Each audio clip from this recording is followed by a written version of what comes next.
دستای ارتش مردم آزاد خواهد شد. شورشی با دل شیر چون دارم، از رافش در این خاک میکارم.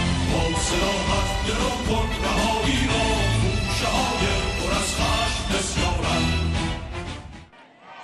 همیهنان عزیز، در شروع راهپیمایی هستیم بعد از تظاهرات بزرگ ایرانیان در میدان براندنبورگ.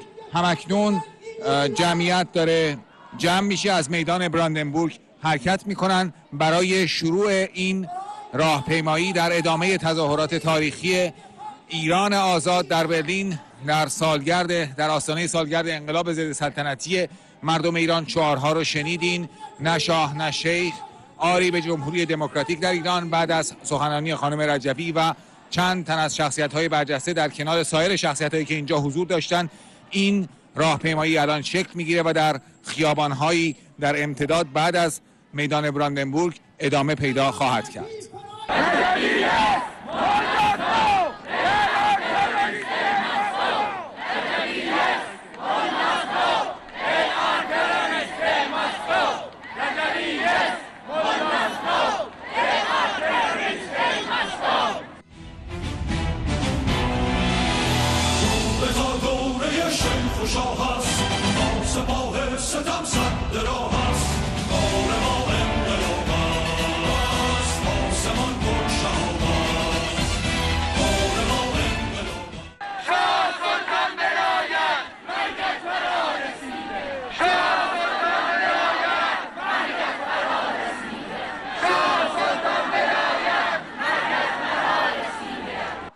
بینندگان عزیز، سیمای آزادی همراه شما هستیم با گزارش دیگری از تظاهرات بزرگ ایرانیان امروز در برلین که ساعتی پیش در دروازه براندنبورگ شروع شد و الان با یک راهپیمایی عظیم ادامه داره.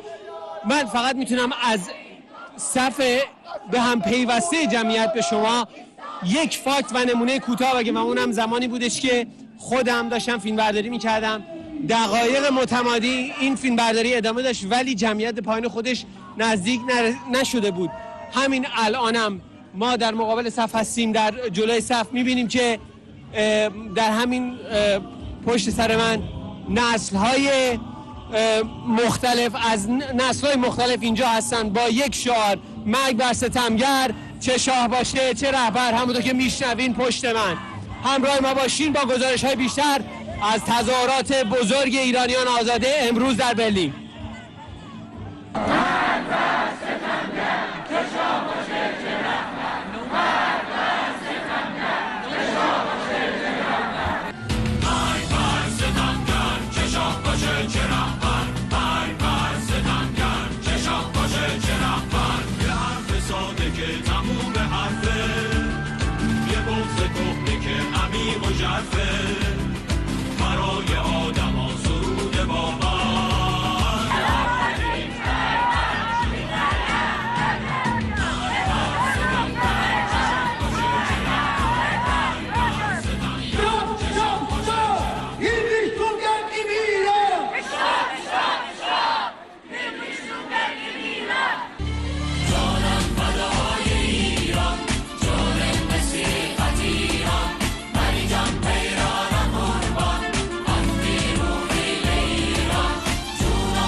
ارتشین برد از زنان مردان، برای انتقام خون یاران سر به سر طوفان برار از عمق جان فریاد، از این مردم کش استبداد. رها کن شعله را در کینه باروت مریم شد. انسان سال خونه خیلی سرنگونه، انسان سال خونه خیلی سرنگونه، انسان سال خونه خیلی سرنگونه. همیهنان عزیز، گرد همایی و تظاهرات بزرگ ایرانیان در برلین با شعارهای کوبنده جمعیت از پیر و جوان از نقاط مختلف به اینجا آمدن ادامه داره. همکنون با شعار مرگ بر ستمگر، چه شاه باشه چه رهبر، اکنون بسیاری از جوانانی که از نقاط مختلف خودشون رو به اینجا رسوندن در صف اول تظاهرات هستن. خیلی از هموطنانمون به خاطر مسائل جوی نتونستن خودشون رو به اینجا برسونن به برلین، ولی این هموطنانمون گفتن که صدای اونها رو خواهند رسوند. به خاطر همین بی‌وقفه شعارها در حمایت از یک ایران آزاد و نفی هر گونه دیکتاتوری ادامه داره و این راهپیمایی در خیابان‌های بعد از خیابان میدان براندنبورگ همچنان ادامه پیدا می‌کنه.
شهن شیخ لعین من آذرخشی آتشین هستم، من آن خشم خدا و خلق در ایران زمین هستم. من آتش در جواب آتشم بی باکر داسا، من آن آرش که مرگت رو کمانم در کمین هستم.